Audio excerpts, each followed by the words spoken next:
सार्थकता प्रदान पुस्तक न्यास दिल्ली, जिनके प्रयासों से आज उज्जैन में राष्ट्रीय पुस्तक मेला 9वें दिन को प्राप्त होने जा रहा है। और डॉक्टर शैलेंद्र कुमार शर्मा जी का भी पुरस्कार से सम्मानित करें। कुलानुशासक एवं अध्यक्ष हिंदी अध्यक्षशाला विक्रम विश्वविद्यालय, वरिष्ठ बाल साहित्यकार एवं संपादक श्री राजकुमार जैन साहब राजन जी को भी पुरस्कार से सम्मानित करें। इसी क्रम में मैं डॉक्टर हरीश कुमार सिंह को भी मंच पर आमंत्रित करना चाहता हूं, वे आए और हमारे आज के अतिथि डॉक्टर राम राजेश मिश्र जी को पुष्पहार से सम्मानित करें। कमलेश व्यास कमल वे भी मंच पर पधारें। शब्द प्रवाह साहित्य मंच के हमारे वरिष्ठ सहयोगी राजेश चौहान राज्य से भी अनुरोध करूंगा कि वे ललित लालित्य जी का पुष्पहार से सम्मानित करें। व्यास जी से अनुरोध है कि शैलेंद्र कुमार शर्मा जी का पुष्पहार से कुछ सम्मानित करें। हाईकमान दिनेश जी जैन साहब से मैं अनुरोध करूंगा वे भी मंच पर आएँ और डॉक्टर राम राजेश मिश्र जी को पुष्पहार से सम्मानित करें। इसी क्रम में श्री भंवरलाल जी जैन जो कि हमारे शब्द प्रवाह अखिल भारतीय शब्द प्रवाह साहित्य मंच के संस्था के अध्यक्ष हैं, उनसे भी अनुरोध करूंगा कि वे भी आएँ और ललित जी का पुष्पहार से सम्मान करें। भंवरलाल जी जैन साहब।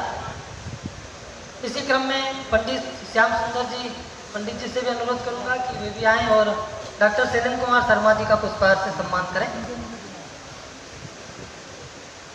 श्याम सुंदर जी पंडित जी डॉक्टर शैलेंद्र कुमार शर्मा जी को सम्मानित करें।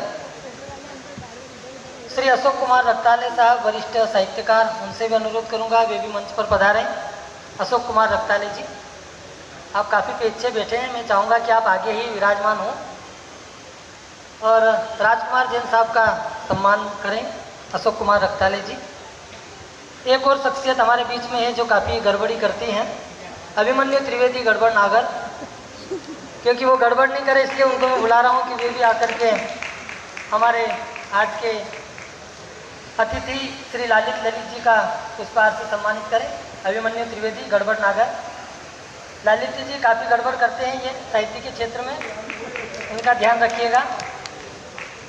और अब इस सम्मान की बेला को मैं यहीं पर विराम दूं और आगे इस कार्यक्रम को गति प्रदान करें, इस हेतु में संदीप फापरिया सृजन जी से अनुरोध करूं कि वे आएँ और अतिथि उद्बोधन कर इस कार्यक्रम को आगे बढ़ाएं।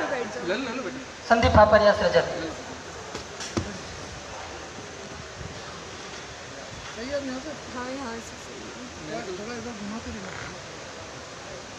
माँ वागेश्वरी को प्रणाम करता हूँ।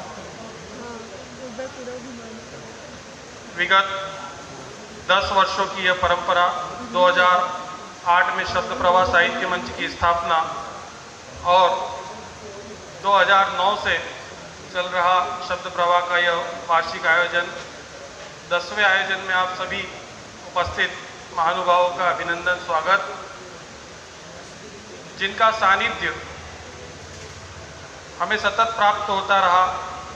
ऐसे विक्रम विश्वविद्यालय और रानी दुर्गावती विश्वविद्यालय जबलपुर के अभूतपूर्व कुलपति और वर्तमान में मध्य प्रदेश हिंदी ग्रंथ अकादमी भोपाल के निदेशक श्रद्धेय डॉक्टर राम राजेश जी मिश्र, जो हमारे मार्गदर्शक और आशीर्वाद दाता है, उनका हम अभिनंदन करते हैं, स्वागत करते हैं। शब्द प्रवाह साहित्य मंच की स्थापना और शब्द प्रवाह पत्रिका की जब शुरुआत की थी तो एक नाम हमारे साथ उस समय से चला था जो पर्दे के पीछे था, आदरणीय डॉक्टर शैलेंद्र कुमार जी शर्मा साहब, जिनका सानिध्य प्रत्यक्ष अप्रत्यक्ष रूप में सहयोग हर समय हमें प्राप्त होता रहता है। उनका इस मंच पर हम अभिनंदन करते हैं, स्वागत करते हैं। आज जिस मंच पर हम खड़े हैं, राष्ट्रीय पुस्तक न्यास का यह मंच है और इस मंच को उज्जैन में लाने वाले राष्ट्रीय पुस्तक न्यास के संपादक आदरणीय श्री ललित जी, जो कि हमारे उज्जैन वासियों के लिए, आप लोगों के लिए नया नाम है, जानकारी दे दूं कि ललित जी की 75 से अधिक पुस्तकें प्रकाशित हो चुकी है। अपने आप में साहित्य के बहुत बड़ी हस्ती हैं ललित जी के। इतने सारे दायित्वों को निभाने के बाद वो 10 दिन उज्जैन में हैं और उज्जैन में रोज उनके सानिध्य में एक दिन में 2-2 आयोजन 3-3 आयोजन हो रहे हैं। ये किसी साहित्यिक मानसिकता वाला व्यक्ति यदि वहाँ बैठा है तो ही संभव है, अन्यथा नहीं तो सरकारी प्रोजेक्ट में काम होना आना जाना सब चलता रहता है। ललित जी का बहुत बहुत अभिनंदन, स्वागत। साथ ही एक सदाबहार युवा हमारे बीच में है भाई राजकुमार जी राजन, जिनकी आत्मीयता का हर कोई कायल है। जो एक बार इस व्यक्ति से मिल ले शायद वो जीवन में भूल पाए। आप बहुत अच्छे बाल साहित्यकार तो है ही, एक कुशल संपादक है और विगत 3 दशक से पत्रिकाएं ठीक है आती है जाती है, लेकिन संपादन के कर्म से कहीं ना कहीं जुड़े हुए हैं। बगैर किसी पत्रिका के ये व्यक्ति जी नहीं सकता, मतलब ये स्थिति है इनकी। इनका भी हम इस मंच पर हार्दिक अभिनंदन करते हैं, स्वागत करते हैं। और आज आप सब लोग अपना समय निकालकर हमारे बीच आए, आप सभी का स्वागत है। और आगे के क्रम के लिए भाई डॉक्टर राजेश रावल जी।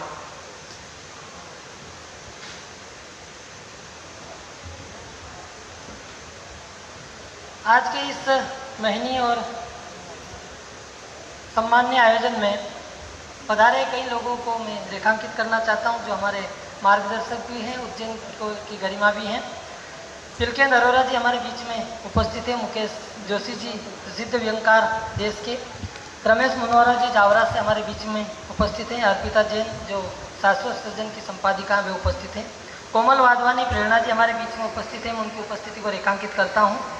बड़ी दीदी आशा गंगा सिरडोनकर मैम, उनको भी मैं मंच के माध्यम से प्रणाम निवेदित करता हूँ।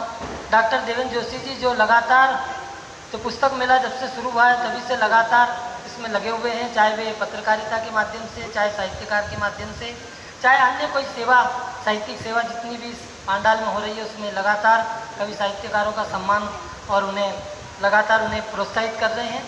और अपने पत्रकारिता के माध्यम से उन्हें आप जो है एक मंच भी प्रदान कर रहे हैं अपने अखबार के माध्यम से, वो भी हमारे बीच में है। मैं उन्हें भी अभिनंदन करता हूँ। डॉक्टर मोहन बैरागी हमारे बीच में है और भी उज्जैन की कई साहित्यिक हस्तियाँ इस प्रांगण में विराजमान है, मैं सभी को नमन करता हूँ। सीमा जोशी जी हमारे बीच में हैं, मैं उन्हें भी प्रणाम करता हूँ। और इस कार्यक्रम को अब मैं आगे की ओर ले चलता हूँ। स्वागत उद्बोधन के पश्चात 2 किताबों का भी यहाँ पर विमोचन होना है। उन पुस्तकों के बारे में मैं बताना चाहता हूँ कि मन के जीते जीत और रोबोट एक दिलवा दो राम, रोबोट एक दिलवा दो राम, ये 2 कृतियाँ हैं। और इनके लेखक ही हमारे बीच में जो चित्तौड़ से और आज के हमारे अतिथि भी हैं राजकुमार जैन राजन साहब, उनकी ये दोनों पुस्तकें हैं। और इन पुस्तकों का सबसे बड़ी गर्व की बात यह है कि नेपाल से इनका नेपाली भाषा में अनुवाद हुआ है। मैं चाहूँगा जोरदार तालियों से हम इस विषय के लिए भी उनका सम्मान करें। किसी कवि की पुस्तक का यदि अनुवाद होता है तो ये कहीं ना कहीं उस कवि की और उस कृति की दोनों के लिए गरिमा की बात होती है। मैं इन दोनों के विमोचन के लिए हमारे शब्द प्रवाह की जो टीम है, कमलेश व्यास कमल जी, उनको भी मंच पर आमंत्रित करता हूँ। राजेश चौहान राज जी को भी मंच पर बुलाना चाहूँगा, दोनों मंच पर आएँ और इस विमोचन में अपनी हिस्सेदारी करें।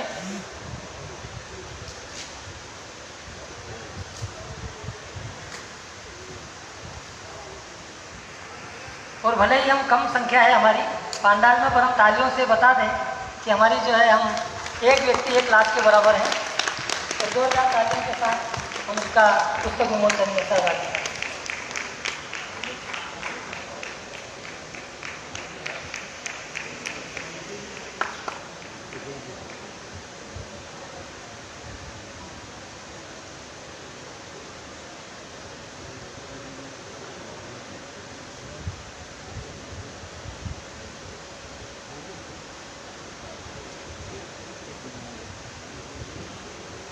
एक और कृति है मन के जीते जीत,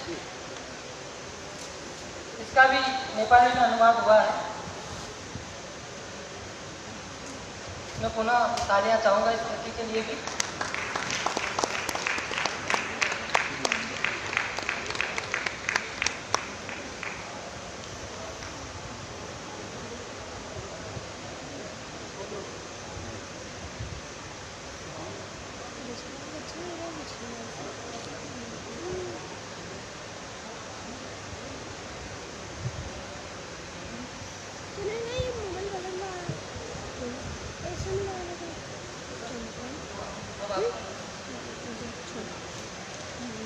इन दोनों महनीय कृतियों के विमोचन के पश्चात मैं आदरणीय कमलेश जी व्यास कमल जी से अनुरोध करूंगा कि वे सम्मान समारोह को गति प्रदान करें। कमलेश जी व्यास कमल।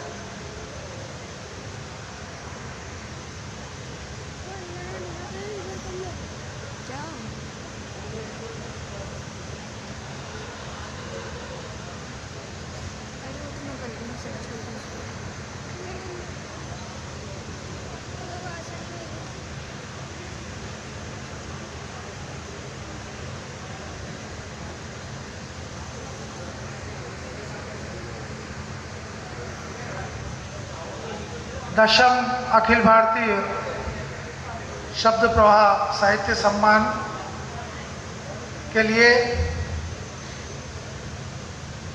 समृद्ध मंच की अनुभूति से मैं सर्वप्रथम इंदौर से हमारे बीच पधारे श्री प्रदीप नवीन जी को आमंत्रित करता हूं कि वो पधारे।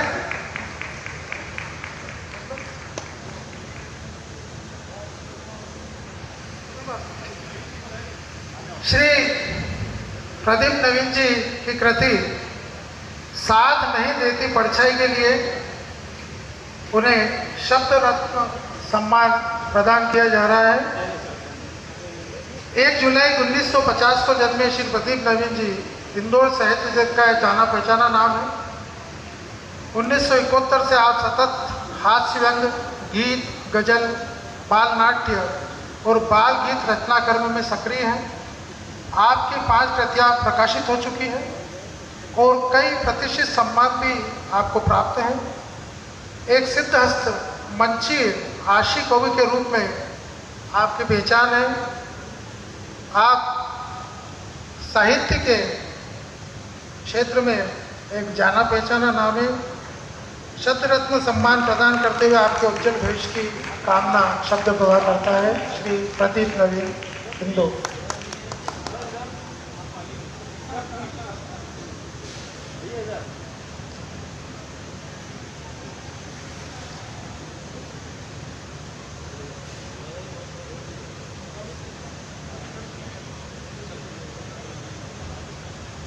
अब मैं इसके पश्चात लघु कथा के लिए प्रथम पुरस्कार जिन्हें प्राप्त हुआ है भोपाल से हमारे बीच पधारी श्रीमती महिला श्रीवास्तव वर्मा जी को आमंत्रित कर रहा हूं, जो महिमा श्रीवास्तव जी, मैं महिमा ही बोला था शायद। आपकी कृति आगम बोनसाई के लिए शब्द रत्न सम्मान दिया जा रहा है। 4 जुलाई को जन्मी श्रीमती महिमा श्रीवास्तव वर्मा बैंक अधिकारी है और विगत 3 दशक से साहित्य के क्षेत्र में सक्रिय है। देश भर की प्रतिष्ठित पत्र पत्रिकाओं में आपकी रचनाओं का प्रकाशन हुआ है। शब्द प्रकार के शुरुआत से ही आप जुड़ी हुई हैं। कई साझा संकलन में भी आपकी रचनाओं का प्रकाशन हुआ है। आप हमारे शब्द प्रवाह परिवार के मार्गदर्शक रहे श्री महेंद्र श्रीवास्तव जी की सुपुत्री है। आज शब्द प्रवाह परिवार आपको आपकी लघु कृति आगम बोनसाई के लिए शब्द रत्न सम्मान प्रदान करते हुए आपको उज्जवल भविष्य की मंगल कामना करता है श्री मती महिमा श्रीवास्तव वर्मा जी। अब मैं इसी क्रम को आगे बढ़ाते हुए व्यंग कृति के लिए प्रथम पुरस्कार जिन्हें दिया गया है उन्हें आमंत्रित कर रहा हूं। हमारे बीच उपस्थित हैं श्री अशोक व्यास जी भोपाल। श्री अशोक व्यास जी भोपाल 14 अप्रैल 1956 को जन्मे, कला में स्नातक और वेद विशारद हैं। साथ ही आप केंद्रीय अनुवाद ब्यूरो, राजभाषा विभाग, गृह मंत्रालय में अनुवाद प्रशिक्षण प्राप्त है। आपकी रचनाएं देश भर के समाचार पत्रों में, पत्रिकाओं में नियमित रूप से प्रकाशित होती रहती है। कई प्रतिष्ठित पुरस्कार और सम्मान आपको प्राप्त हैं। होम्योपैथी के क्षेत्र में भी आप कार्य कर रहे हैं और उस क्षेत्र में भी आपको सम्मान प्राप्त हो चुका है। आपकी 3 कृतियां प्रकाशित हो चुकी है। सामाजिक गतिविधियों में भी आप सक्रिय रूप से कार्य कर रहे हैं। आज शब्द प्रभा परिवार आपको व्यंग्य कृति विचारों का टेंकर के लिए शब्द रत्न सम्मान प्रदान करते हुए आपके उज्जवल भविष्य की कामना करता है। इसी क्रम को आगे बढ़ाते हुए मैं आमंत्रित कर रहा हूं उदयपुर राजस्थान से हमारे बीच पधारे डॉक्टर जयप्रकाश जी पंड्या ज्योति पुंज। करतल ध्वनियों से स्वागत कीजिए आप। आपकी प्रति सत्संकल्प के लिए आपको डॉक्टर लक्ष्मीनारायण पांडे स्मृति खंड काव्य सम्मान प्रदान किया जा रहा है। 28 सितंबर 1952 को जन्मे डॉक्टर जयप्रकाश पंड्या ज्योतिपुंज एमए स्वर्ण पदक सहित पीएचडी की उपाधि प्राप्त है। आपकी 2 दर्जन से अधिक राजस्थानी और हिंदी में कृतियां प्रकाशित हो चुकी है। साहित्य की शायद ही कोई ऐसी विधा हो जिस पर आपने कलम न चलाई हो। उदयपुर की कई प्रतिष्ठित संस्थाओं से आप जुड़े हुए हैं और कई राष्ट्रीय स्तर के पुरस्कार सम्मान आपको प्राप्त हैं। आज शब्द प्रभा परिवार आपको आपके खंड काव्य प्रति सत्संकल्प के लिए आपको डॉक्टर लक्ष्मीनारायण पांडे स्मृति खंड काव्य सम्मान प्रदान कर आपके उज्जवल भविष्य की मंगल कामना करता है। यह पुरस्कार श्रीमती माया मालवेंद्र पदिका के सौजन्य से दिया जा रहा है, जो डॉक्टर श्री लक्ष्मीनारायण जी पांडे साहब की सुपुत्री हैं। इसी क्रम में जो अगला नाम है, जो किसी कारणवश आज उपस्थित नहीं है, थे यहीं पे उज्जैन में और उन्हें जाना पड़ा, डॉक्टर कमंडी लाल अग्रवाल जी गुरुग्राम हरियाणा से।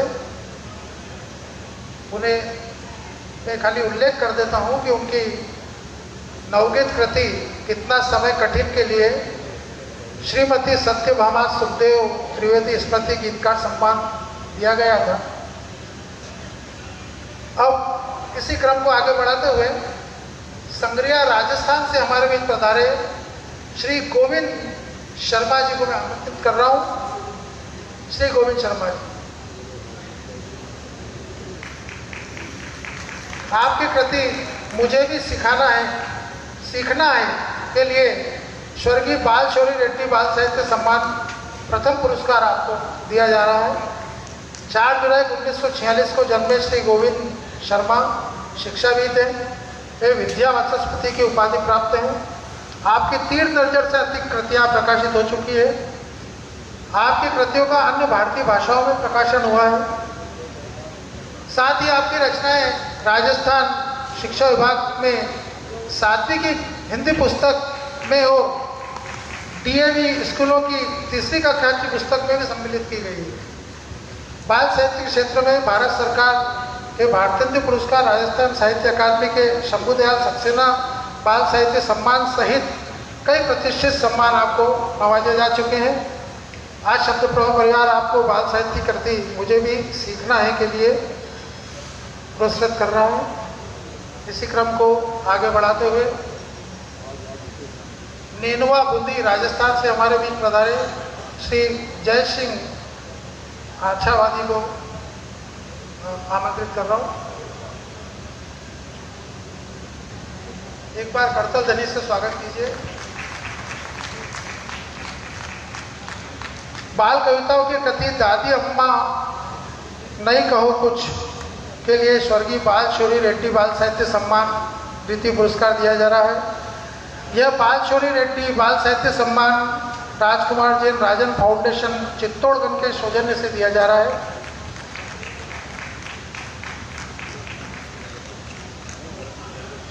सत्रह जनवरी 1955 को जन्मे श्री जय सिंह आशावत जी का हिंदी और राजस्थानी साहित्य में विशेष दखल है।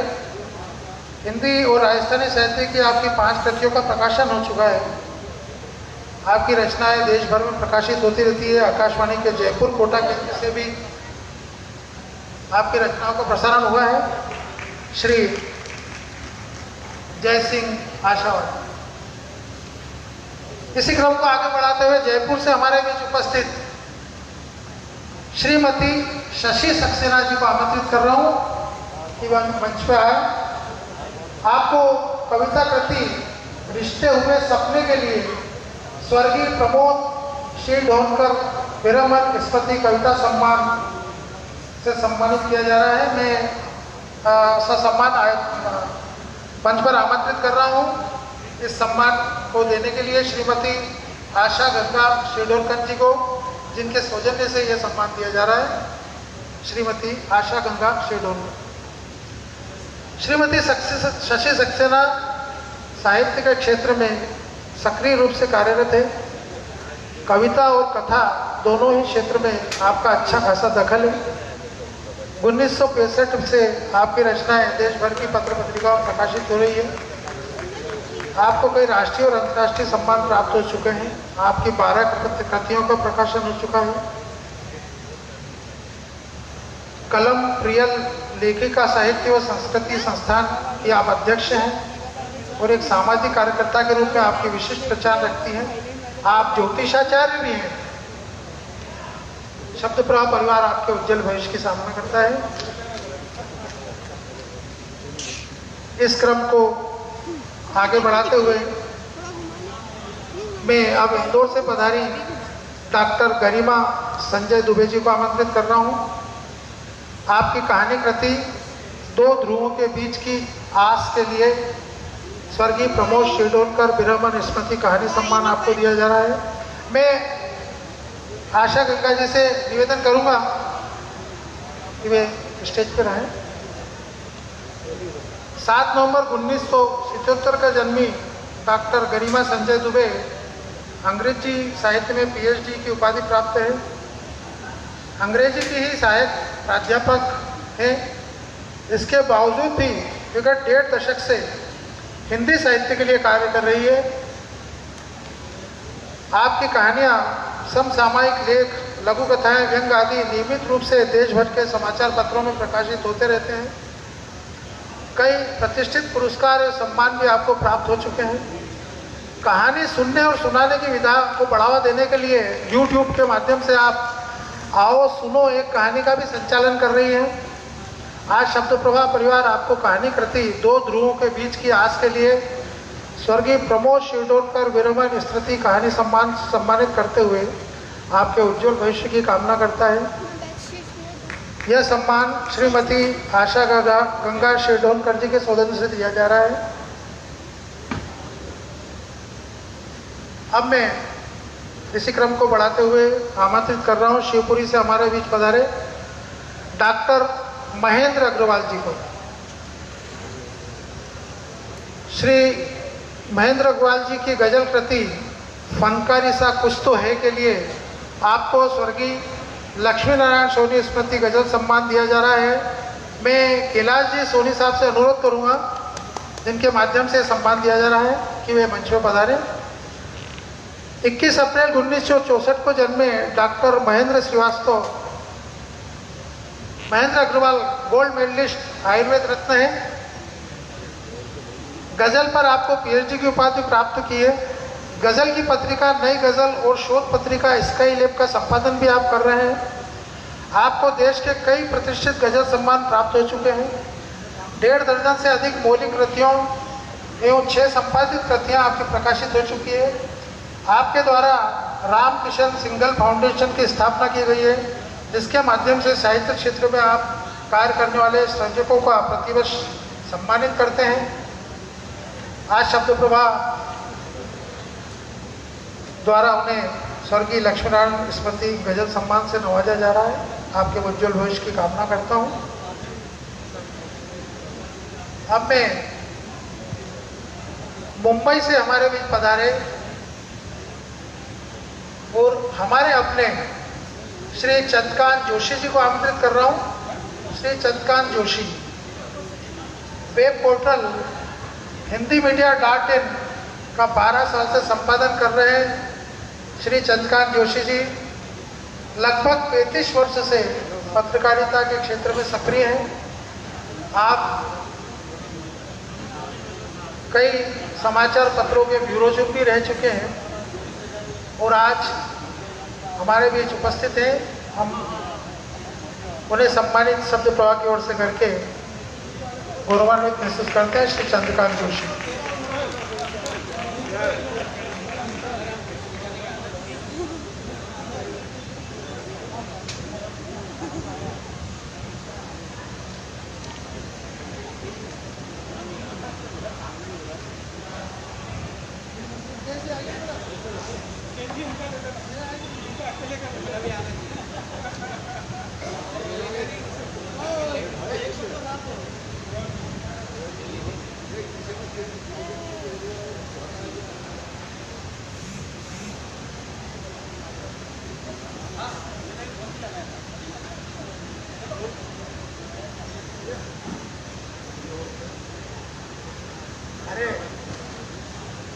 अब मैं इस क्रम में अंतिम जो नाम है, इंदौर से हमारे बीच पधारे श्री अजय जैन विकल्प जी को आमंत्रित कर रहा हूँ। श्री अजय जैन विकल्प शायद उपस्थित नहीं है। जी सर, अब मैं आगे के प्रस्तुति के लिए डॉक्टर राजेश रावल जी को आमंत्रित करता हूँ। बहुत बहुत धन्यवाद। सभी सम्मानित साहित्यकारों को मैं शब्द प्रवाह साहित्य मंच की ओर से बधाई प्रेषित करता हूं और आग्रह करूंगा कि जिनका सम्मान हुआ वे सभी मंच पर पधारे ग्रुप फोटो के लिए। अपने साथ में शील्ड और अपना हार भी लेकर के आए। मालाओं के बगैर कैसे मालूम पड़ेगा जिनका सम्मान हुआ। आप सभी मंच पर पधारे, आमंत्रित हैं आप सभी। एक ग्रुप फोटो हो जाए सभी सम्मानित साहित्यकारों के साथ।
डॉक्टर रमनलाल अग्रवाल, डॉक्टर गोविंद शर्मा, श्री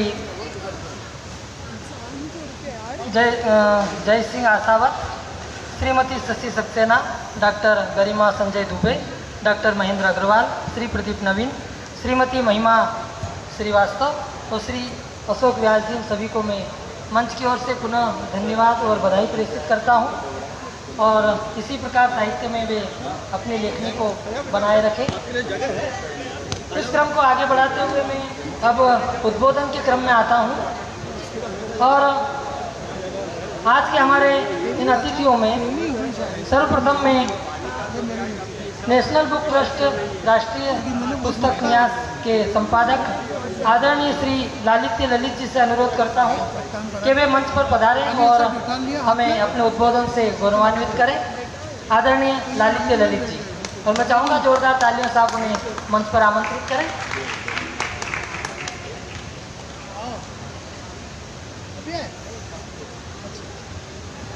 मंचस्थ सभी अतिथियों के प्रति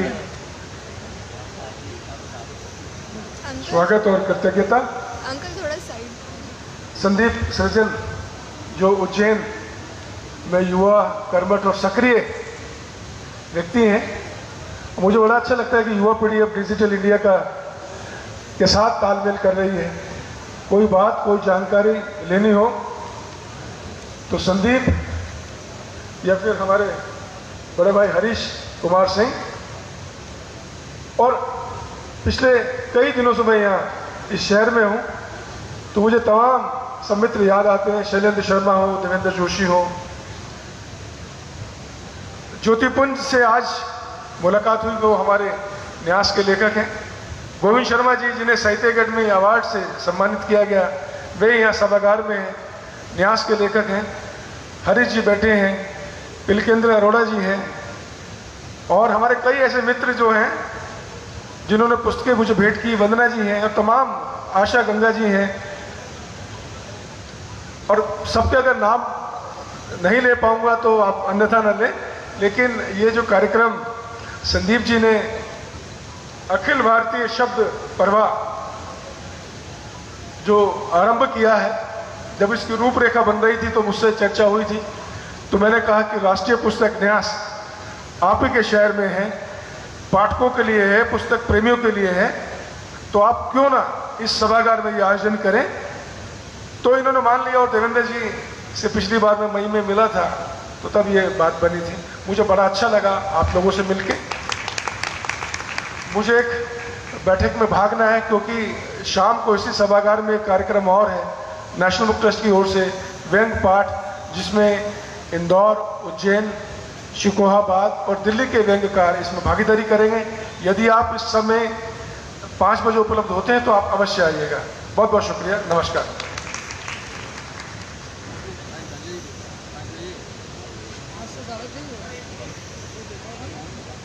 बहुत बहुत धन्यवाद आदरणीय श्री लालित्य ललित जी, संपादक राष्ट्रीय पुस्तक न्यास दिल्ली से हमारे बीच में इन्होंने अपनी समय के अभाव के बावजूद हमें गौरवान्वित अपनी उपस्थिति से हमें गौरवान्वित किया।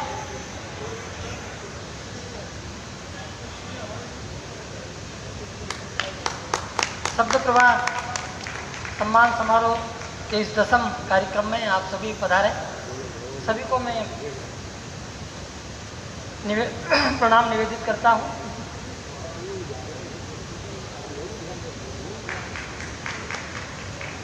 और इसी उद्बोधन के क्रम में मैं अगले क्रम में विक्रम विश्वविद्यालय के कुलानुशासक श्रद्धेय गुरुवर डॉक्टर शैलेंद्र कुमार शर्मा जी से आग्रह करूं कि वे आएँ और हमें अपने उद्बोधन से कृतार्थ करें।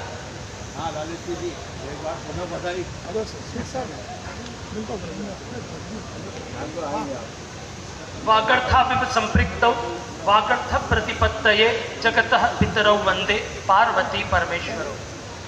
आज के इस अत्यंत गरिमामय और अनेक दृष्टियों से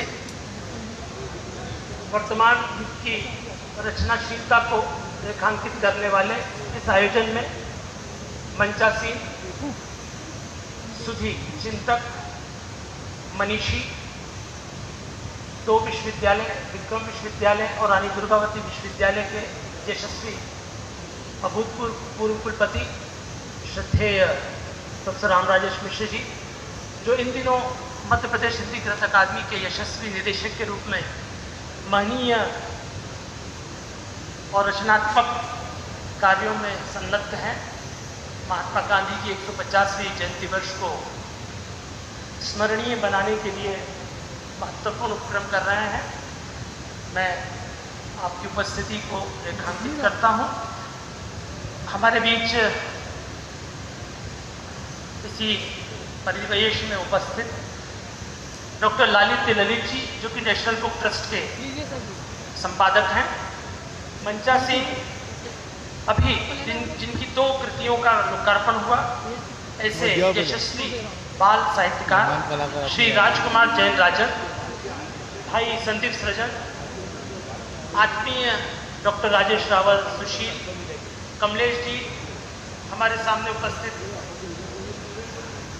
श्री चौहान जी, मंच के सामने अनेक यशस्वी रचनाकार जो कि इस नगरीय और नगरीय नहीं है, वरन मैं कहूँगा कि संपूर्ण प्रांत के गौरव बने हुए हैं, ऐसे सभी यशस्वी रचनाकार, चाहे डॉक्टर पिलकिन अरेरा हो, चाहे प्रदीप नवीन जी हो, चाहे डॉक्टर देवेन जोशी हो, मुकेश जोशी हो, चंद्रकांत जोशी जो विशेष तौर पर मुंबई से पधारे, डॉक्टर हरीश कुमार सिंह, डॉक्टर मोहन बैरागी, डॉक्टर रमेश मनोहरा जी, गड़बड़ नागर जी, श्री अशोक भाटी जी और भी बहुत सारे महत्वपूर्ण नाम। मैं सबसे पहले यहाँ उपस्थित सम्मानित जनों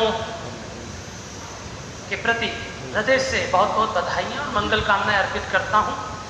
डॉक्टर ज्योति पुंज, डॉक्टर घमंडी लाल अग्रवाल, डॉक्टर गोविंद शर्मा, श्री जय सिंह आशावर, श्रीमती शशि सक्सेना, डॉक्टर गरिमा संजय उपाध्याय दुबे, डॉक्टर महेंद्र अग्रवाल, यशस्वी रचनाकार श्री प्रदीप नवीन, श्रीमती महिमा श्रीवास्तव और श्री अशोक व्यास। मैं चाहूँगा कि इन सभी यशस्वी सम्मानित साहित्यकारों के लिए आप करतल ध्वनियों से सम्मान करें, क्योंकि रचना धर्मिता रेखांकित हो रही है एक बड़े फलक पर। यह जो सम्मान समारोह है, यह उज्जैन की पहचान बन चुका है और देखते देखते 1 दशक का सिलसिला जो है हमारे सामने उपस्थित है। पिछले 1 दशक इस देश में रचनात्मकता का जो भी उन्मेष दिखाई देता है, अलग अलग संदर्भों में 2 अलग अलग प्रवृत्तियों के सम्मान पुरस्कार इसमें दिए जाते हैं। पहला, कुछ विशिष्ट लोगों के द्वारा अर्पित किए जाने वाले सम्मान इस मंच के माध्यम से दिए जाते हैं, और दूसरी जो कि सबसे बड़ी विशेषता इस मंच की है कि यहाँ पर ऐसे रचनाकारों को आमंत्रित किया जाता है जिनकी अभी अभी कोई कृति प्रकाशित हुई है और कृति में सम्मान दिया जाता है। प्रायः सम्मानों की श्रृंखला में देश में बहुत सारे सम्मान दिए जा रहे हैं, लेकिन कृति केंद्रित होकर सम्मान दिए जाने का जो कर्म संदीप सृजन के नेतृत्व में यह जो संस्था कर रही है, मैं चाहूँगा कि करतल देने से इसका सम्मान करें। हमारे समय का संकट यह है कि कुछ लोग सम्मानों को उस रूप में लेते हैं कि वो एक जगह एकत्र होना, और कई बार तो स्थिति होती है कि 5-5 घंटे तक और कई बार 2-2, 3-3 सत्रों तक सम्मान ही होते रहते हैं, वहाँ पर रचनात्मकता के रेखांकन के लिए मौके नहीं मिलते। लेकिन ये संदीप भाई आपकी विशेषता है कि आपने यहाँ पर हमेशा गुणवत्ता के साथ कभी भी समझौता नहीं किया।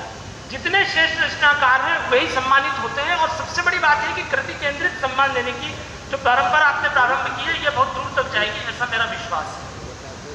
वर्तमान दौर में साहित्य की जो चुनौतियां हैं वो आपके समक्ष है, क्योंकि इतना ज़्यादा लिखा जा रहा है, इतना ज़्यादा पढ़ा जा रहा है और इतना ज़्यादा मुद्रित या प्रकाशित हो रहा है, खास करके न्यू मीडिया के माध्यम से अपार भंडार, और प्रातः काल से लेकर के रात तक और कई बार तो 24 घंटे तक सृजन की अबाध धारा, ऐसा लगता है कि सारे संसार को डुबोने के लिए तत्पर दिखाई दे रही। ऐसे में हमारा संकट ये होता है कि हम किसे काव्य माने और किसे अकाव्य माने। तो ये तय बात है कि यदि आप कविता करते हैं और उसमें यदि आप सौंदर्य की निष्पत्ति नहीं करते हैं तो वह अकाव्य की कसौटी में चला जाएगा। हमारे जितने भी मनीषी आचार्य हुए उन्होंने सदैव काव्य और अकाव्य के बीच में भेद करने की बात की है, और हमेशा उनके सामने यह दुरूह प्रश्न रहा है कि सारा संसार तो वाग राशिमय है, सारा संसार जो है वाणी का विलास है, ऐसा कोई क्षण नहीं है जिसमें वाणी का प्रयोग नहीं हो रहा है। तब फिर कवि क्या करे, कवि कैसे अपने आप को एक अनूठेपन के साथ अपनी बात को पेश करे। इसीलिए जो श्रेष्ठ या आदर्श कवि हैं उनका काव्य मशीनी नहीं होता।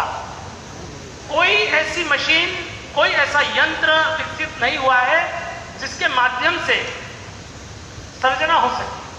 और इसीलिए हमारे जितने भी महनीय रचनाकार हैं, जितने भी महनीय मनीषी हैं, उन्होंने सदैव इस बात को दृष्टिपथ में रखा कि नियतिकृत नियम रहिता होना चाहिए। यदि आपकी कविता इस निकष पर खरी उतरती है तब वह कविता है। नियतिकृत नियम रहिता का क्या तात्पर्य है? तो हमारे आचार्यों ने संकेत दिया है कि एक जो प्रजापिता है, जो ब्रह्मा है, उनकी जो सृष्टि है ये नियति के बंधनों से बंधी हुई है। पूर्व निर्धारित कार्य कारण संबंध उसमें बना हुआ है। लेकिन कविता जो होती है या जो श्रेष्ठ रचना होती है वो नियति के बंधनों से मुक्त होती है। अतः कार्य कारण संबंध के आधार पर वो नहीं तय की जा सकती। स्वयं कवि भी जिस क्षण में लिखने के लिए बैठता है, वो जिस रूप में भी उसकी श्रृंखला बढ़ती है, उसे खुद भी पता नहीं होता कि मेरे द्वारा क्या रचा चला जाएगा। और जो रचा चला जाता है उसके बाद वो स्वयं भी इस बात को लेकर के चेष्टा करने की कोशिश करता है। वो देखता है कि क्या मैं फिर से ऐसा रच सकता हूं, तो ऐसी कोई स्थिति नहीं बन सकती। तो कविता को हमें, रचना को हमें उत्पाद होने से बचाना चाहिए। यदि हमारी रचनाएं, हमारी कविताएं, हमारी कहानियां उत्पाद के रूप में अगर आएंगी तो निश्चित तौर पर वह कविता के निकष पर खरी नहीं उतरेगी। वह अपूर्व सौंदर्य पैदा करने का काम रचनाकार को आज के समय में करना है, जबकि सब कुछ लोगों के सामने है। इस दुनिया का ऐसा कोई प्रसंग, इस दुनिया से जुड़ी ऐसी कोई सूचना, इस दुनिया से जुड़ा हुआ ऐसा कोई ब्यौरा नहीं है जो हमारी निगाह में नहीं है।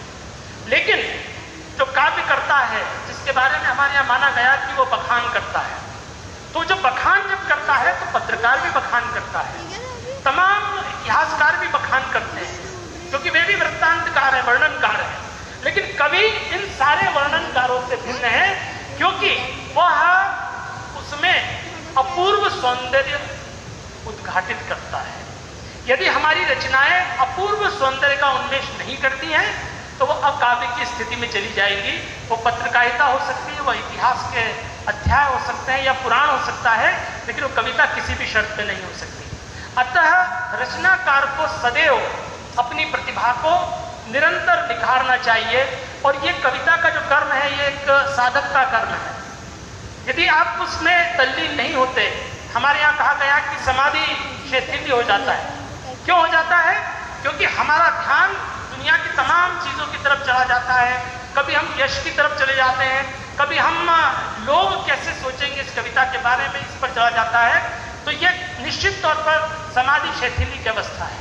जैसे योगी समाधि की अवस्था में माध्यम से तल्लीन हो जाता है, उसी प्रकार रचनाकार यदि रचना में लीन नहीं होता है तो वह रचना मात्र एक बाहरी प्रयास हो सकता है, वह मशीनी हो सकती है, वह अंदर की वस्तु नहीं हो सकती।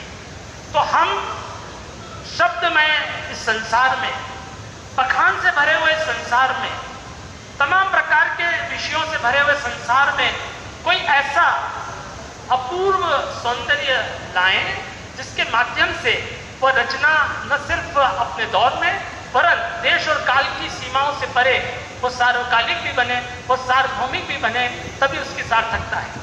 मैं इस मंच के माध्यम से बंधु राजकुमार जैन राजन को बधाई देना चाहूँगा कि इन्होंने बहुत सुंदर संकल्पना की कि इनके पास किसी समय में किताब खरीदने के लिए पैसे नहीं थे। लेकिन आप सोचिए कि एक व्यक्ति जीवन में एक ध्येय के साथ आगे बढ़ता है, वो न सिर्फ स्वयं लिखता है वरन लाखों की किताबें बांट रहे हैं। तो यह जो परिवेश है, जो पुस्तक मेला है, यदि इसमें कोई व्यक्ति इस तरह का मंच पर है कि जिसने लाखों रुपए की किताबें लोगों के बीच में बांटी हैं, तो निश्चित तौर पर यह अभिनंदन के पात्र हैं। और मैं इन्हें बधाई देता हूँ। एवटा रोबोट दिलाई देव राम और मनले जीते जीत, ये दो जो हिंदी के मूल उनके रचना संग्रह थे, वे अब नेपाली में आ गए हैं, जो हमारे सार्क देशों की एक महत्वपूर्ण भाषा के रूप में प्रतिष्ठित है। तो मैं राजन जी आपकी इस उपलब्धि के लिए बधाई देता हूं। और संदीप सृजन, आप इसी प्रकार सृजन की अबाध धारा बहाते रहें और उज्जैनी की महिमा को बहुगुणित करते रहें, ऐसी मंगल कामनाएं अर्पित करता हूं। बहुत बहुत धन्यवाद।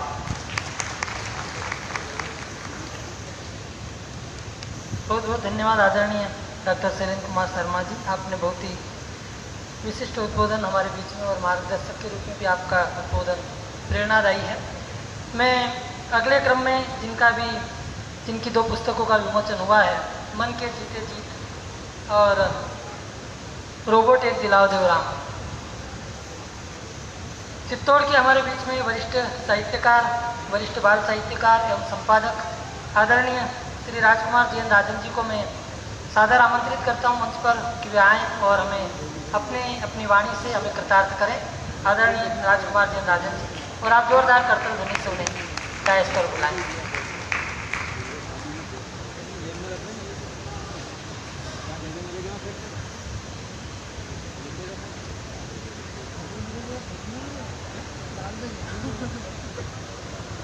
एक बार भारत माता की जय बोलेंगे। बोले भारत माता की जय। सम्मानित मंच और प्रबुद्ध जन, मैं इस योग्य तो नहीं हूं कि मंच पे बैठूं इतनी बड़ी बड़ी प्रतिष्ठित प्रतिभाओं के बीच, फिर भी ये संदीप भैया का प्यार है, ये मेरे लिए सबसे बड़ा सम्मान है कि जब भी मैं आता हूं कार्यक्रम में मुझे मना करने के बावजूद भी मंच पे बैठना पड़ता है। और कार्यक्रम की जो गरिमा है, समय की पाबंदी, क्योंकि जब बोलने लगते हैं तो समय का ध्यान नहीं रहता है और इनके यहाँ समय की पाबंदी जरूरी होती है, तो मैं हर बार लिख के ही बोलता हूँ। क्योंकि तो मैं कुछ बातें आपके सम्मुख प्रस्तुत करना चाहूँगा, मन के उद्गार हैं। इसके बाद मेरी बात को थोड़ा बढ़ाएंगे साहब जो बोलेंगे मेरे बाद में, वो व्याख्या अच्छी करते हैं मेरी बात का, तो मैंने बाकी काम उनके ऊपर ही छोड़ा रखा है। तो मैं अपना वक्तव्य पढ़ रहा हूँ, ये समझ के इसको आप ग्रहण करेंगे कि कला के पौधे प्रतिभा की भूमि से उपजते हैं और आस्था से संचित होते हैं। साहित्य और कला जीवन के सात्विक अनुष्ठान है। साहित्य वह दीपक है जिसकी रोशनी लंबे समय तक देश, समाज व आने वाली पीढ़ियों को प्रकाशमान करती रहती है। शब्द प्रवाह साहित्य मंच लगातार पिछले 10 वर्षों से श्रेष्ठ साहित्य सृजन करने वालों का सम्मानित कर उत्कृष्ट साहित्य की महत्ता प्रतिपादित कर रहा है। भाई संदीप सजन व इनके समर्पित साथियों को इस स्तुत्य प्रयास के लिए हार्दिक बधाई एवं अभिनंदन करता हूँ। यह आयोजन इस मायने में भी काफी गरिमापूर्ण हो जाता है कि यहाँ पर राज्य साहित्य अकादमियों और केंद्रीय साहित्य अकादमियों से सर्वोच्च सम्मान से सम्मानित रचनाकार भी इस मंच से सम्मान प्राप्त कर रहे हैं।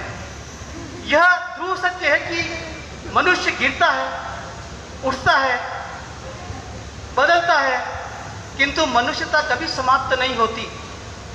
उसका सूरज डूबेगा नहीं। वह सो सकती है, झपकी ले सकती है, पर मर नहीं सकती, क्योंकि उसके पास साहित्य रूपी संजीवनी है। अब समय बदल रहा है। मनुष्य की सजीवता को लेकर मनुष्य को उठना होगा, जागना होगा और एक क्रांति पताका को उठाकर चलना होगा। परिवर्तन का चक्र घूमना चाहिए। प्रेमचंद जी ने कहा था कि साहित्य जलती हुई मसाल है। आज के संदर्भ में साहित्य जलती हुई मसाल न करके मेरा यह कहना है कि साहित्य समाज में, देश में उस मसाल से, उस अग्नि से प्रकाश देने वाला हो। इसके लिए साहित्यकारों को आगे आना होगा और एक व्यापक जागरण का शंखनाद करना होगा ताकि नए भारत का निर्माण हो सके। कोशिश यह देखने की भी हमारे बीच होनी चाहिए कि साहित्य के दर्पण में हमारा आज का समाज कैसा दिख रहा है और आने वाले कल के क्या सिनेरियो होंगे। पर वर्तमान परिवेश में आज एक दुखद बात है कि वर्तमान परिवेश में पठन पाठन यानी किताबें पढ़ने के प्रति उदासीनता का भाव बहुत ज़्यादा बढ़ता जा रहा है। त्रासदी यह भी है कि हम किसी अपराध बोध से कम नहीं है कि हम किताबें नहीं पढ़ते हैं या हमारे घरों में किताबें नहीं लाते हैं। जरूरत किताबों के महत्व को समझने की, उनकी आवश्यकताओं को समझने की है। साहित्य की महत्ता प्रतिपादित करने और लोगों के सृजन को प्रतिष्ठा दिलाने के लिए शब्द प्रवाह साहित्य मंच जो कार्य कर रहा है वह बधाई का पात्र है। बाल वयी से ही बालकों को पठन पाठन के लिए प्रेरित किया जाना चाहिए, तभी हमारी लोक भाषा, हिंदी भाषा, संस्कार व संस्कृति बची रहेगी। और यह काम बाल साहित्य बखूबी करता है। अतः आप सबसे निवेदन है कि अपने घरों में बाल साहित्य लाएं, अपने बच्चों को पढ़ने को दें बाल साहित्य से उनको जोड़ें, तभी घरों में संस्कार, सुख, शांति और समृद्धि बची रहेगी। जय भारत।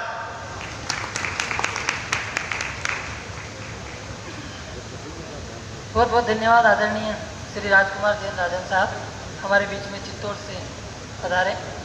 मैं उन्हें उनकी कृतियों के लिए भी बधाई देता हूं और उद्बोधन के लिए उन्हें धन्यवाद ज्ञापित करता हूं। हमारे बीच में जो दो शख्सियत हैं मैं रेखांकित करना चाहता हूं, आदरणीय दिनेश जी दिग्गज और अशोक भाटी जी राष्ट्रीय स्तर के कवि हमारे इस प्रांगण में विराजमान हैं, उनकी उपस्थिति को रेखांकित करता हूं।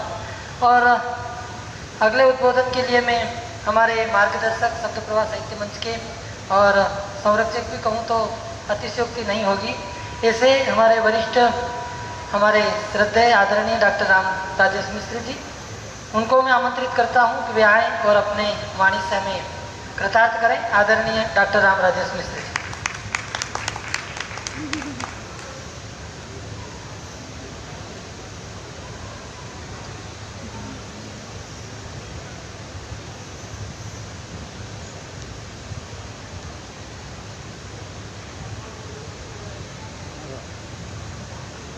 शब्द प्रवाह दरअसल परिवार का विषय है।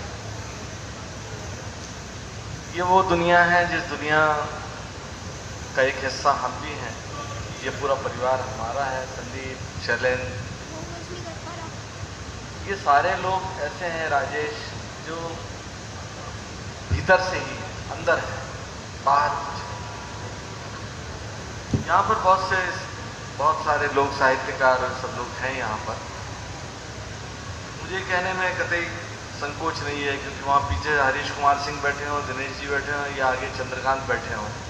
ये सारे लोग एक साथ एक परिवार के रूप में ही रहे। कोई ऐसा नहीं लगा कभी कि अलग हुए। संपुट मैंने बोला है, इसमें मैंने कई नाम छोड़े, देवेश जी का छोड़ा, कमलेश जी का, बहुत सारे नाम मैंने छोड़े जिनको मैं जानता हूँ व्यक्तिगत रूप से। राजकुमार जी के प्रयत्नों से हम लोग आज ही नहीं पहले से अवगत हैं और उनके काम बहुत साधुवाद के पात्र हैं। शैलेंद्र ने बहुत सारी बातें बोली, वो ऐसी बातें थी जिनके बारे में दोहराना या दोबारा चर्चा करना उचित नहीं है। लेकिन मैं चूंकि अलग अलग दुनिया में थोड़ा थोड़ा रहा हूँ और अभी भी एक अलग तरह से मैं जुड़ा हुआ हूँ। मध्य प्रदेश हिंदी ग्रंथ अकादमी का निदेशक हूँ मैं इस समय। तो किताबों से मेरा बहुत सीधा रिश्ता है और उनके प्रकाशन वाले हिस्से से मैं बहुत अधिक जुड़ा हुआ हूँ।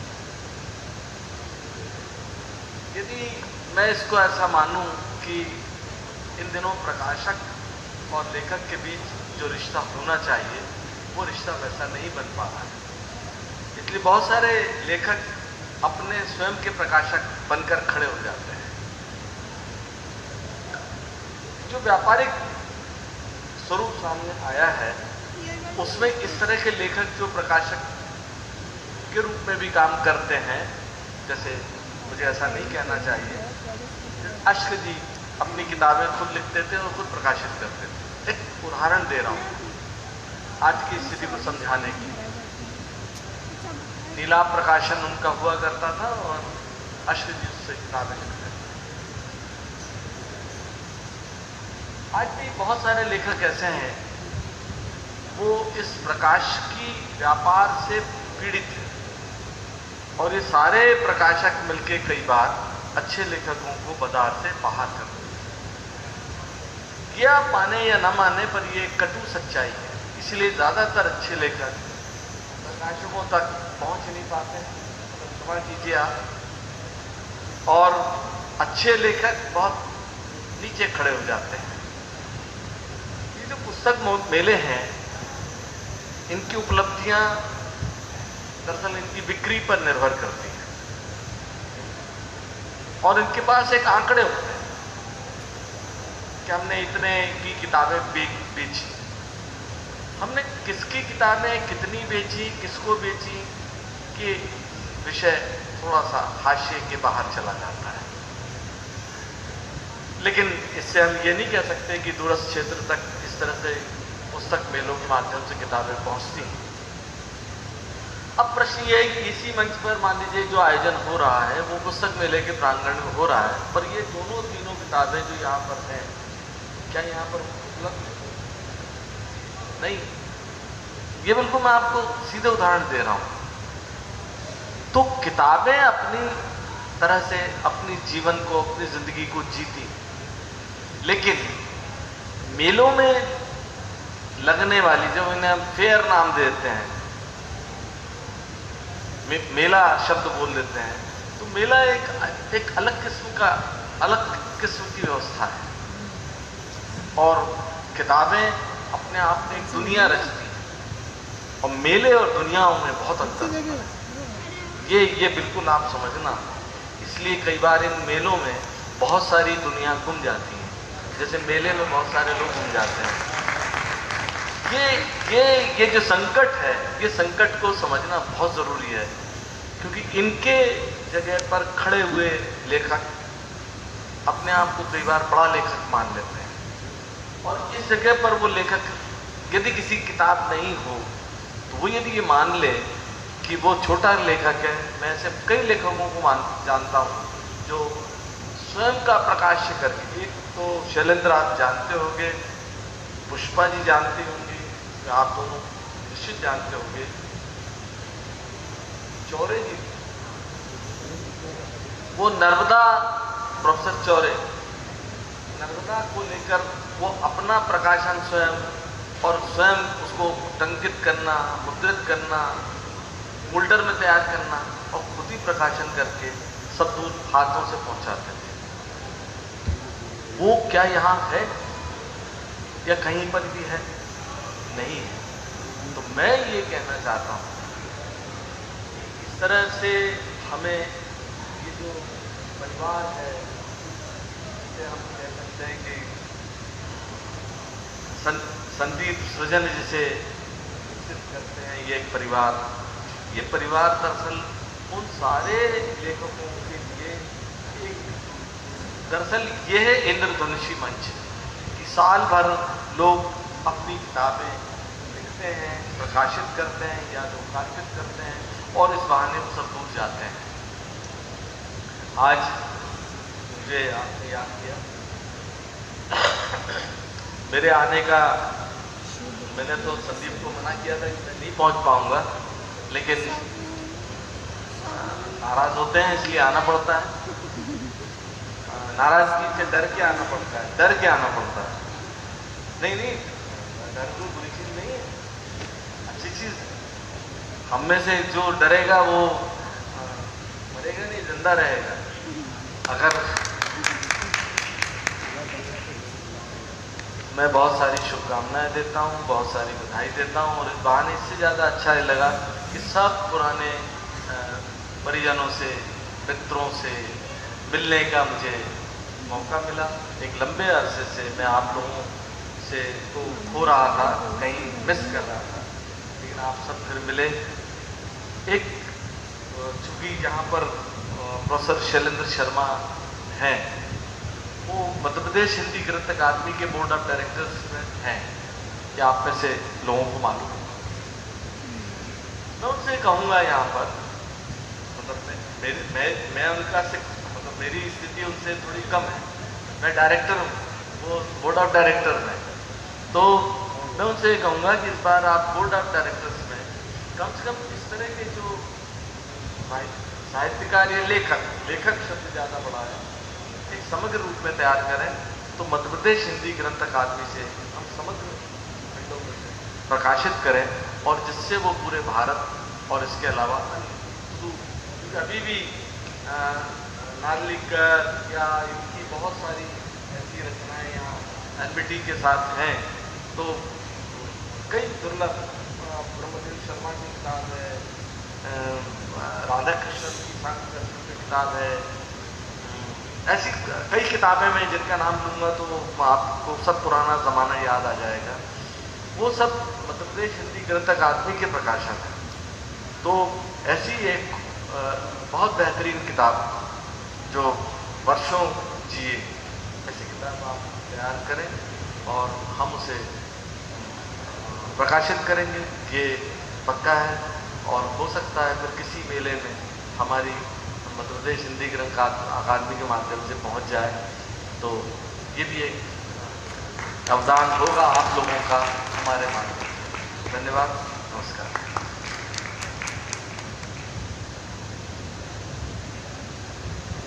बहुत बहुत धन्यवाद श्रद्धेय डॉक्टर रामराजेश मिश्र जी। और अब मैं इस कार्यक्रम के आभार के लिए आदरणीय संदीप जी से अनुरोध करता हूं कि वे आएं और इस आयोजन का आभार व्यक्त करें। संदीप सृजन।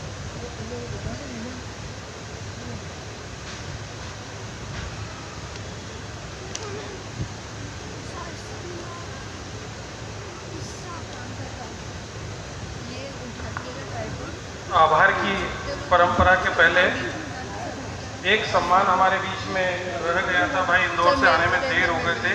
श्री अजय जैन विकल्प वो पधारे। अजय जी मंच पर पधारे। भाई राजेश द्वय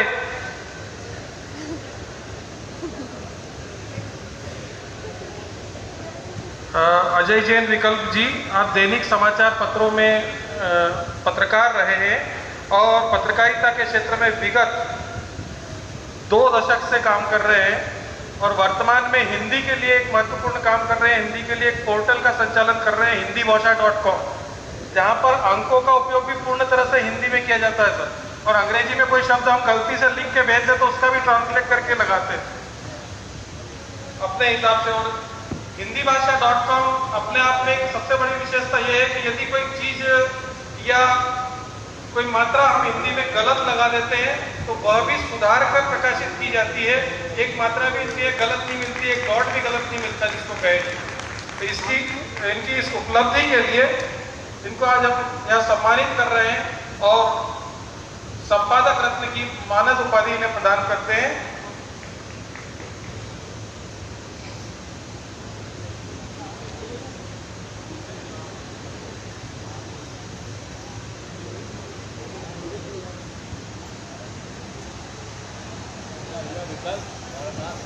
और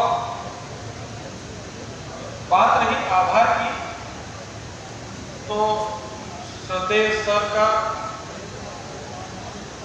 आदरणीय रामराजेश मिश्र सर और शैलेंद्र शर्मा सर, भाई राजकुमार जी, ये सब परिवार के लोग हैं तो इनका तो कोई आभार है नहीं, सीधी बात है। ठीक है, घर के लोग हैं, अपन ने खाली व्यवस्था के हिसाब से ऊपर नीचे चलता रहता है, वो अपनी जगह है।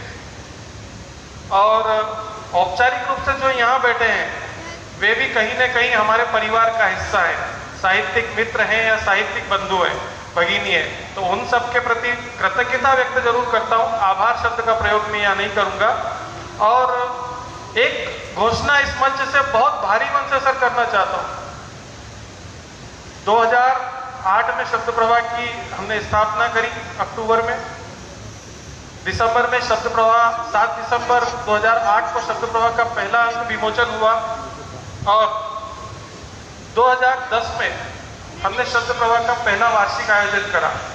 यह परंपरा पहले मार्च में होती थी, अब सितंबर में हो रही है। लेकिन इस 10वें आयोजन के बाद शब्द प्रवाह कोई भी अपना वार्षिक आयोजन नहीं करेगा। वार्षिक आयोजन और ये जो कृति आमंत्रित कर पुरस्कृत करने की परंपरा है, इसको हम यहाँ पूर्ण विराम लगाते हैं। भविष्य में शब्द प्रवाह संस्था भी जिंदा रहेगी, आयोजन भी करेंगे, लेकिन जिन 4 या 5 कंधों के ऊपर शब्द प्रवाह सवार है, जो लोग चला रहे हैं, वही इसको चलाएंगे। भविष्य में हम किसी से 1 रुपये का सहयोग भी नहीं लेंगे। कुछ आपत्तियां देश भर से आती है, लोगों को ऐसा लगता है कि शब्द प्रवाह धन कमाने के प्रयोजन से या यश कमाने के प्रयोजन से काम कर रहा है।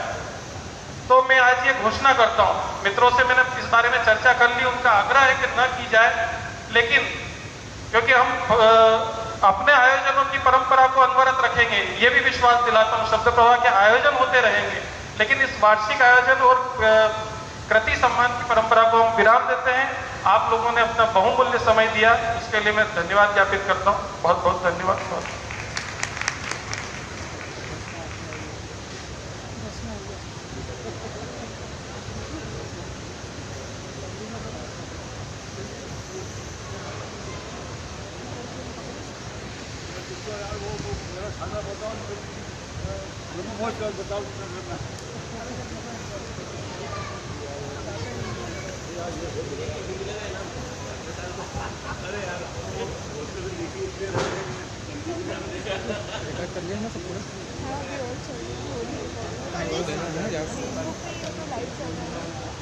वो चल रहा है, तो हम तो यहाँ बैठे हैं ना, फेसबुक में चल रहा था क्या काम?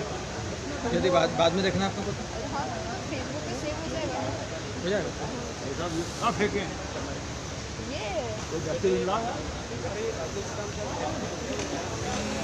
ये कार्यक्रम बाद में देखना है तो क्या करना है बता दो। ये कार्यक्रम बाद में देखेंगे।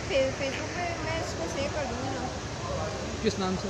पापा की आईडी पे सेव है। पापा की आईडी से लाइव चल रहा है। पापा मेरे से फेसबुक पे भी हैं, व्हाट्सअप पे भी। हाँ तो फेसबुक पे तो वहाँ पे सेव हो जाएगा ना, पापा की पोस्ट में। अच्छा, तो वहाँ से अपन देख सकते हैं। हाँ मतलब ये रिकॉर्ड नहीं करा है इसमें नहीं है रिकॉर्ड? नहीं, रिकॉर्ड पर्सनली रिकॉर्ड नहीं करता। हाँ इसको रिकॉर्ड मतलब मैं सेव कर दूँगी रिकॉर्ड पे ही। पापा की आईडी खोलो तो मिल जाएगा। ये मतलब ये सेंड नहीं होगा, इधर से उधर सेंड नहीं होगा। यहाँ से सेंड करने में शायद ही होता है। देख लेना कितना GB का है। हमारा अलग से तो नंबर नहीं, पापा का ही नहीं नंबर चाहिए। देख लेंगे, कर लूँगा पापा से बात करके।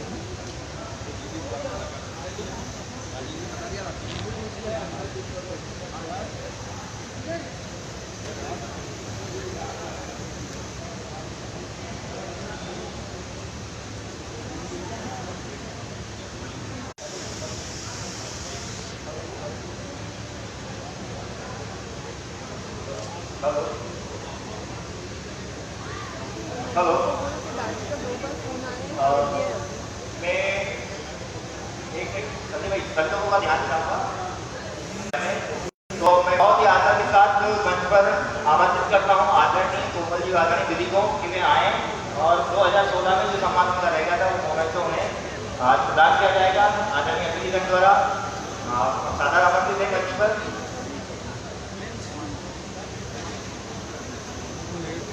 फोटो लेना लगे तो फोटो लेना, फोटो लेते हैं ले लो ना।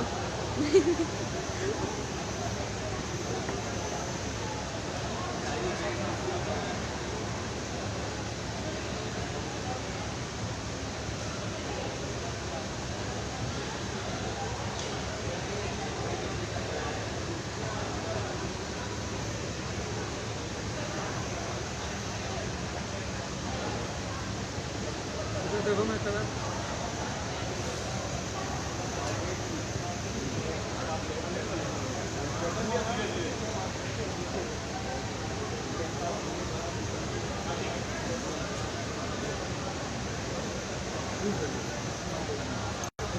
घर पे भी है ना।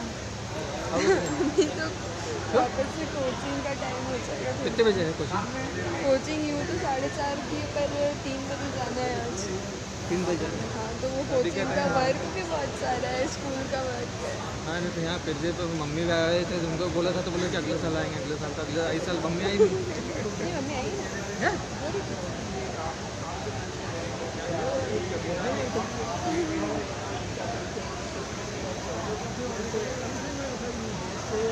वो हर साल ये बोलते कि अगले साल आएंगे, आएंगे तो बस से आएंगे।